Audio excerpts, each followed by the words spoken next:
Non-Monogamy Help is a podcast where your questions about open, non-monogamous or polyamorous relationships are answered. Our host, Lola Phoenix, will consult a licensed therapist with over a decade of experience to address your problems.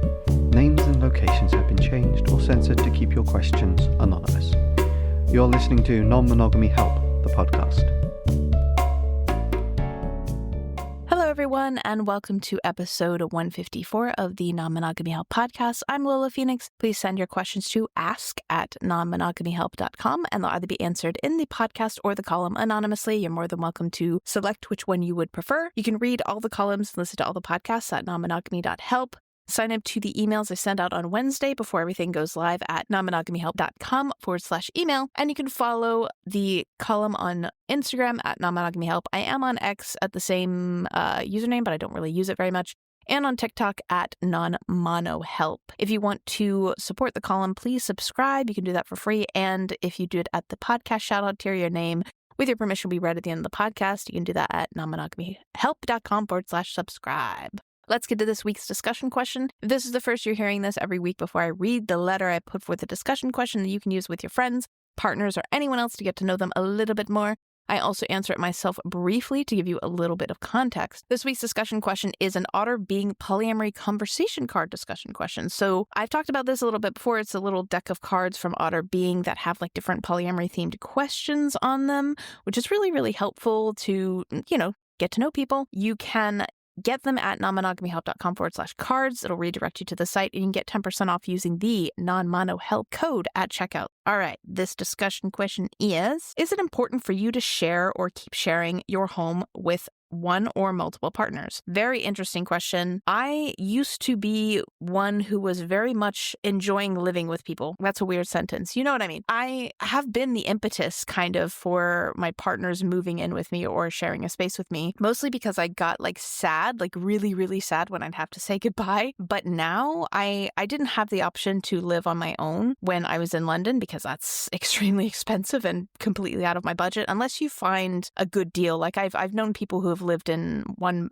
had pretty good flats, not like a kitchen with a bed in it, but like a pretty decent 1-bedroom flat. They're not very common in London because there aren't that many that are built. It's just not a common thing. So it's usually something that's been converted into a 1-bed flat that's kind of not that great. And they're very expensive. And so I've known people who have found a deal, but it's very uncommon. But since I've moved to Sweden, it's actually much more common for people to live alone and for singlehood to be quite common.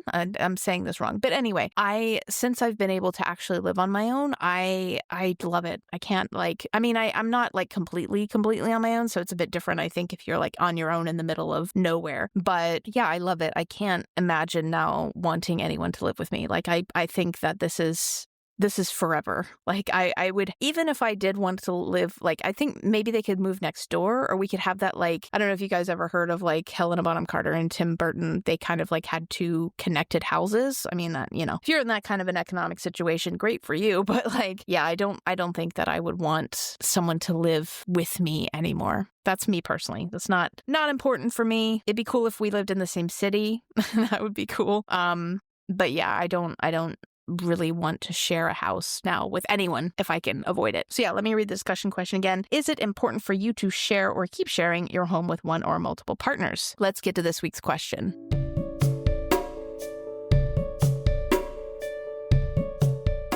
I've been in a long-term polyam relationship with my nesting partner for over 10 years now. We were never monogamous. For the bulk of that time, they had a partner who, despite some early attempts, I didn't get on with. They weren't terrible or anything, we just didn't gel. Because of that, we settled into a parallel polyam situation, which worked well for us. In that time, I had a few short-term partners, but nothing long-term, so the question of relationship styles didn't really come up. Now my partner has broken up with his other long-term partner and started dating a new person. We have a lot more in common, and I know my partner would like us to spend time together more often. This is also exacerbated by the fact that for various legitimate reasons having mostly to do with food, going out for dates doesn't work well for them. So often a date for them means dinner at our house, sometimes with me depending on my plans, and then sleeping over. This means regardless of anyone's preferences for my partner to continue this relationship, means I will be around them because even if I go out for the evening, I'll see them in the morning. I genuinely thought I would be fine with this because this person is great, but I find I'm struggling with sharing my space with them as a couple. I keep telling myself this is just about adjusting to change, but it's been 6 months and it still feels uncomfortable and stressful. So far, I've said that they can only come to ours once every other week, which they're okay with, though it does put a constraint on their time together. I also don't like the idea that I should make myself scarce to allow them more time together. So it's partly me putting myself in this position where I'm an extra on their dates. But I hate the idea that I'm not welcome in my own home. Is any of this reasonable? Are there things I can do to help myself be more comfortable with this new relationship and new approach to polyamory?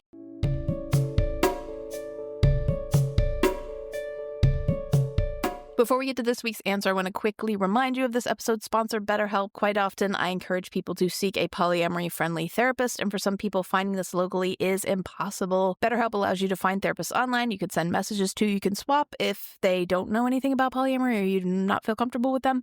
They also do offer some financial aid and some insurance coverage. You can get 10% off your first month by using the promo code Non-Monogamy Help at checkout or going to betterhelp.com/non-monogamy help. Let's get to this week's answer.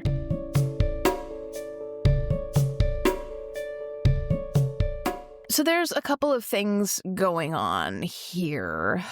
I am a little bit confused about the expectations that you need to be included on their dates. Like, imagine if you swapped out, if you were like roommates with your best friend. Like, obviously it'd be great if your best friend, your best friend started dating someone, started bringing them around the house. It's great if you get along with their new partner, but you would not necessarily be expected to hang out with them. And I think this does actually happen in a lot of friendships when like people meet someone and then the like monogamous expectation sometimes is basically that you fall off the face of the earth because your friends aren't important, your partner is, and that sort of thing. But sometimes people don't want to hang out with you and your partner. They want to hang out with you. And I've always made sure in my friendships that if, I've been like to my friends, like, do you want to go out with me and my partner, or do you want to just hang out with just me?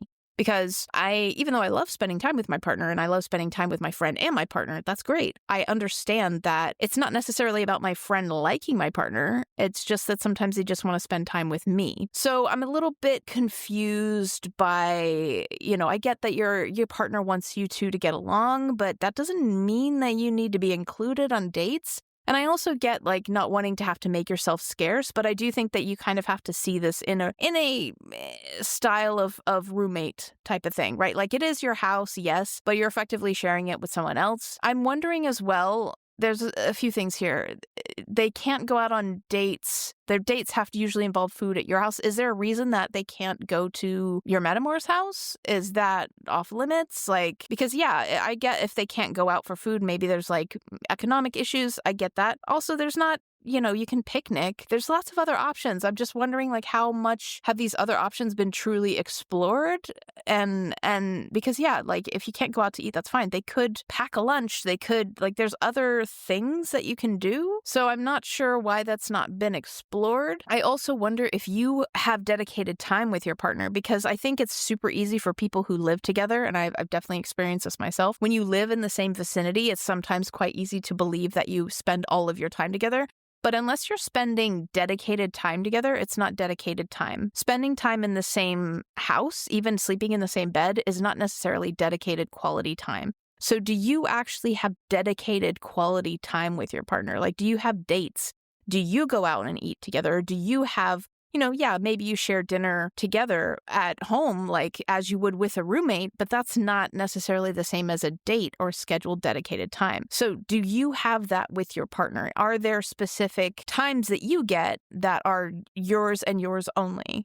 Because maybe you would feel a little bit less like you're not welcome in your own home if you specifically had that time carved out for one another. The other thing I'm wondering is this an issue of space? Like, do you have your own space in the house? Because another thing that I think people get, especially if they, in monocentric societies, et cetera and so forth, especially if they're a couple and they started off monogamous or started off living together as you guys did, or actually, I think you said that you did not start off. You were never monogamous. That's fine. But if you're nesting, like most people, I don't know where you live, but I know that when I lived with partners, and I couldn't even just live alone with a partner, like couldn't even afford that. There were lots of economic reasons for that. But we literally, like, especially all during COVID, like we spent all day in the same room because we lived in a city where it was so expensive that, you know, we lived with other flatmates and there wasn't a living room in a few of the places where we lived. Like the only kind of shared space was the kitchen. So we really did not have our own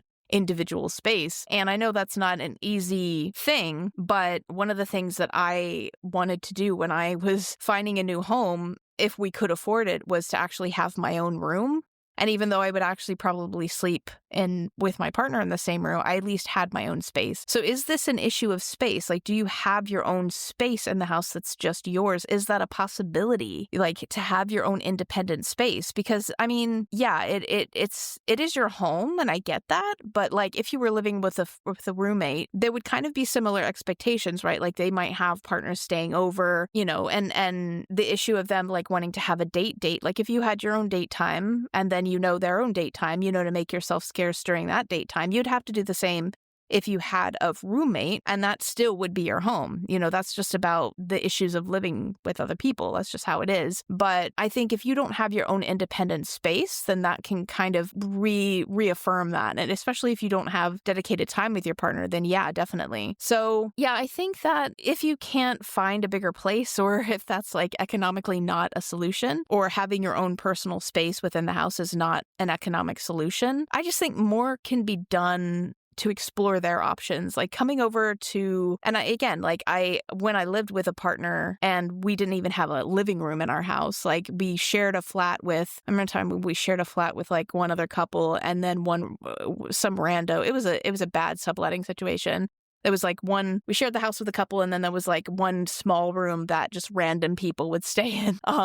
And we just did not have space to date or entertain in our house. We didn't even have space to have friends over, really, because we didn't even have a couch. So there was no dates at our house often. So like if that's the situation that your Metamour is living in, I can understand why they don't go to your Metamour's house. But there are other options other than going out to eat. Like, food doesn't have to be part of every single date. And I just feel like maybe there needs to be some more exploration of that. And then to recap as well, I think, like, do you have scheduled dedicated time with your partner that can't be interrupted by anybody else? That where if your Metamour was around, they would have to make themselves scarce. Like, I think that is really important. I think more boundaries I totally understand being casual and being like, oh, well, why don't you join us for dinner? No, it's casual. Like, that's fine. But maybe actually what you need is a little bit more parallel structure. Maybe you need a little bit of scheduled dedicated time for you, scheduled dedicated time with the Metamour, and never the twain shall meet in a way, or, you know, I think that might help you. It's not necessarily like being parallel is not about not liking your Metamour. Like, I'm a very parallel, well, I'm more solo polyam now, but I've always been a super parallel person. And some of it was at times it was helpful when I did not like my Metamour, but it was also, it doesn't have to come from a place of not liking somebody. It can come from a place of, I need structure and I want to have my time and I want things to be structured in this way, because the super casual kitchen table style we share, that doesn't work for some people. And it's not because you're, don't like somebody else. Sometimes the same way that for some people, living in a co-op would never work. Like, I have had flatmates because I've had to. As I said in the question before, like, I'm lucky that I don't have to, and I don't think I ever will want to again. But I know that I could have never lived in a co-op situation. And that's where, like, you have like 12 flatmates. Like, the most I've done, I think, was 1, 2, 3, 4 or 5. Like, that was a lot. Like, some people just don't want to live that way. And it's not because I didn't like the people there. It's just because sometimes it's just too many damn people. Sometimes it's just not how you want to live, and that's fine. So I just think that there needs to be a little bit more discussion here. This isn't about you adjusting to a new life. Like, it's your house, it's your personal space. You have a right to ask. And like, you have asked, can they only come to yours every other week, which they're okay with? Like, it only puts a constraint on their time together if they can, like, is there okay, they can't go out for food, but they can go to a park? Like, I don't understand why there's plenty of places. They can go to a library.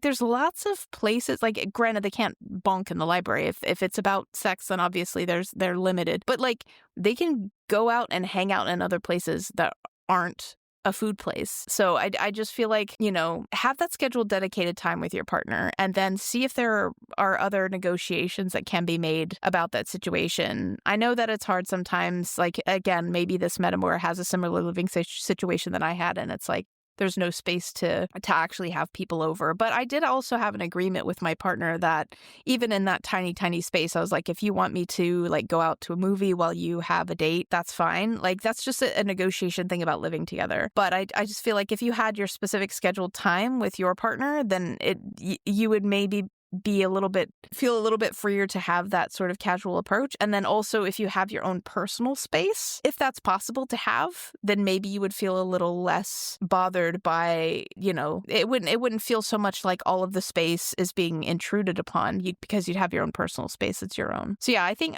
those are things to consider. It may just be that you're not as kitchen table as you want to be or that you thought you could be, and that's fine.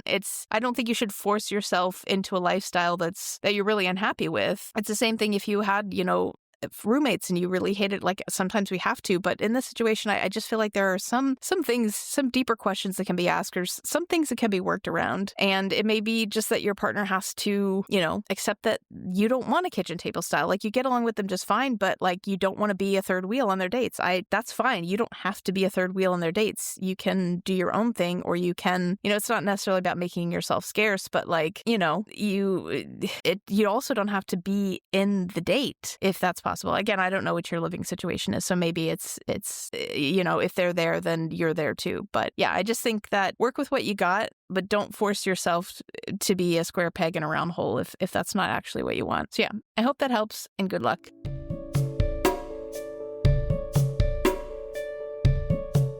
Thank you for listening to episode 154 of the Non-Monogamy Help podcast. If you want to be awesome, you can sign up to support the column by going to nonmonogamyhelp.com/subscribe. I would really, really appreciate it. Any financial support you can give helps with the running of the podcast and like keeping everything going. I very much support that if you can. My current podcast shout out supporters are Ermi, Mike Kander, Matios Caden, and Harshita. If for whatever reason you can't support economically, there are some things you can do. You can subscribe just to the regular tier and get it in your inbox every Friday by going to nonmonogamyhelp.com/subscribe. You can get it in your inbox on Wednesday if you go to nonmonogamyhelp.com/email. And you can take a screenshot of the podcast on whatever you listen to, share it to your stories, tag me.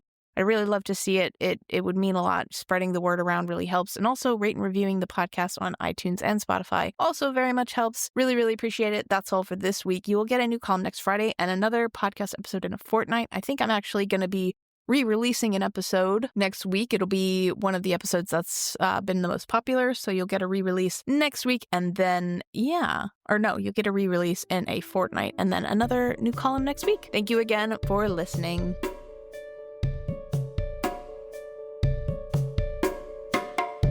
You've been listening to Non-Monogamy Help. The music was done by Chris Albury Jones at albury-jones.com. Thank you for listening.